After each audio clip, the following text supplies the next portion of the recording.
unpack some of the absolutely staggering ethical dilemmas brought on by the rapid rise of artificial intelligence. I mean, we're entering an era where tech doesn't just, assist us anymore. It interacts with us, it learns from us, and in some cases, it's already outpacing us. So today, we're going to explore the profound questions this raises about what it actually means to be human. Just think about the deeply personal and, let's be honest, kind of bizarre ways that we're already bonding with machines. Take Akihiko Kondo, for example. He actually had a real wedding ceremony in Tokyo to marry Hatsune Miku, who is a 3D hologram projection of a pop star. Seriously. For him, it was love at first sight. It offered this safe companionship after some really painful real-world relationships. And it just perfectly highlights how the line between genuine human affection and artificial programming is already getting super blurry.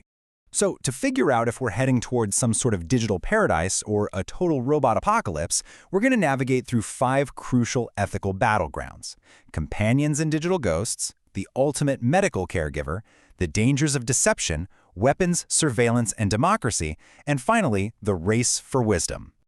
Kicking things off with Section 1, Companions and Digital Ghosts. Let's look at how AI is being used right now to cure human loneliness and, incredibly, even help people process deep grief. You have to hear the story of the replica chatbot. When co-founder Eugenia Kuda tragically lost her friend Roman in a car accident, she took 10,000 of his text messages and ingested them right into a neural network. What started as a way to create a sort of digital ghost to remember him by, evolved over 6 months into a full-blown AI companion. And by year 1, the company realized something amazing. Thousands of people were using this bot to cope with depression and anxiety. It literally became a safe, non-judgmental space for them. The thing is, we humans love to anthropomorphize things, right? Users openly admit they know it's not real. One user even described it as being like a stuffed animal with a personality. But, as philosopher Thomas Metzinger points out, relying on AI for comfort like this borders on what he calls a social hallucination. So, we really have to ask ourselves, how much self-deception are we actually willing to accept in our society just because it makes us feel better? Moving on to Section 2, the ultimate medical caregiver. Here we see an undeniably utopian promise, AI's incredible power to actually save lives. Get a load of this number, 10. That is exactly how many minutes it took an AI supercomputer at the University of Tokyo to successfully diagnose a deadly case of leukemia. The patient, a 69-year-old woman, was completely out of options. Traditional human doctors just couldn't find a therapy that worked. Then AI steps in, and 10 minutes later, it literally saves her life with a totally new diagnosis. Now, just to put that into perspective for you, a human medical expert would have needed 2 full weeks to process that exact same scientific data. Researchers said the amount of data they had to sift through, if printed out, would literally be taller than Mount Fuji. The sheer speed and processing power of AI in healthcare is just completely off the charts. But it goes way beyond just rapid diagnosis. Experts are envisioning AI as the ultimate medical caregiver. Over in Japan, scientists describe AI as an exoskeleton for human oncologists. It doesn't replace them, it empowers them by rapidly evaluating neural networks for disease detection.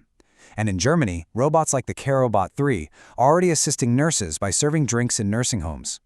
Ethically speaking, using robots for geriatric care, like helping with personal hygiene, might actually preserve a patient's dignity far better than having a human relative step in. It's a real game changer. All right, Section 3, the dangers of deception. Because as AI becomes more seamlessly integrated into our daily lives, we hit a pretty terrifying pivot point when it comes to truth and reality. I really want you to take a second and ask yourself this question. Is it ethical for a machine to pretend it's a human being? Because, folks, the technology to completely fool us, it already exists.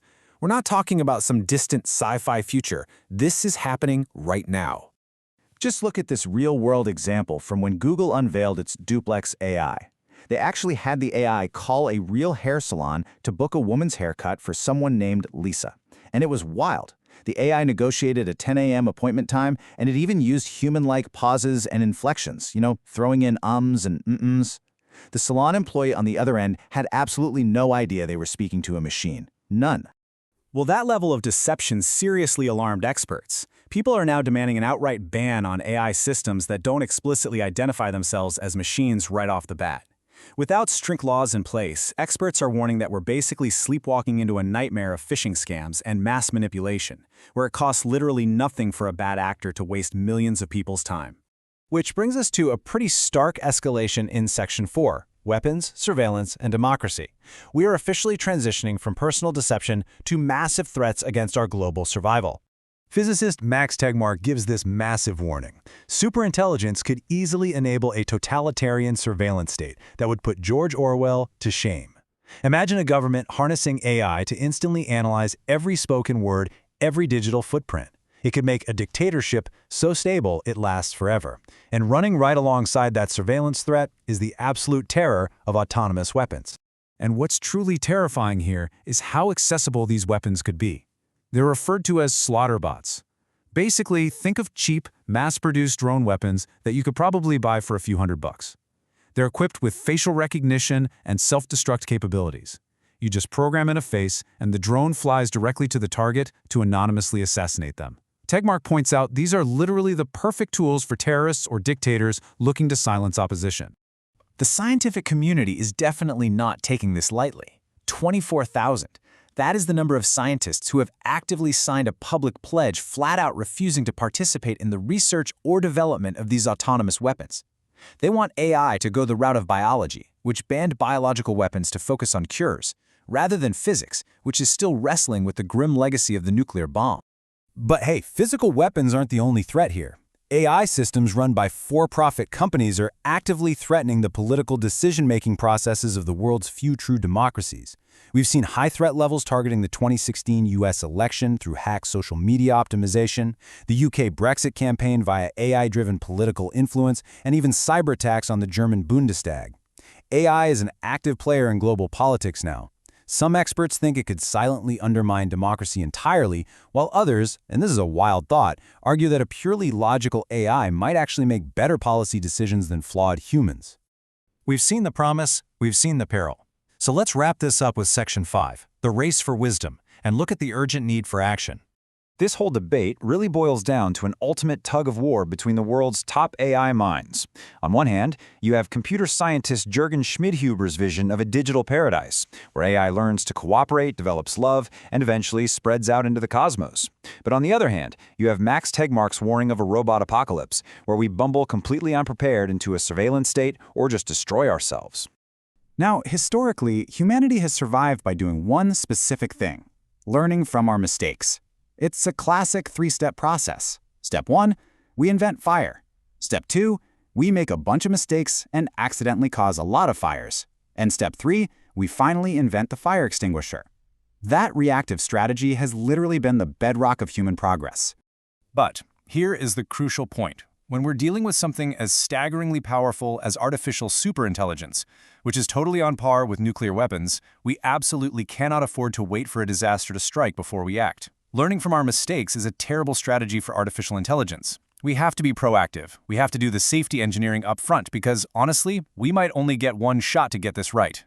So, as we all rush to board this crazy technological train, we have to stop and ask ourselves, if we are building technology that outpaces our own minds, how do we ensure we don't become slaves to our own creation? Are we going to win this race for wisdom, or is it already too late? It's a huge question, and it's one every single one of us needs to think about as we step into this totally uncharted future.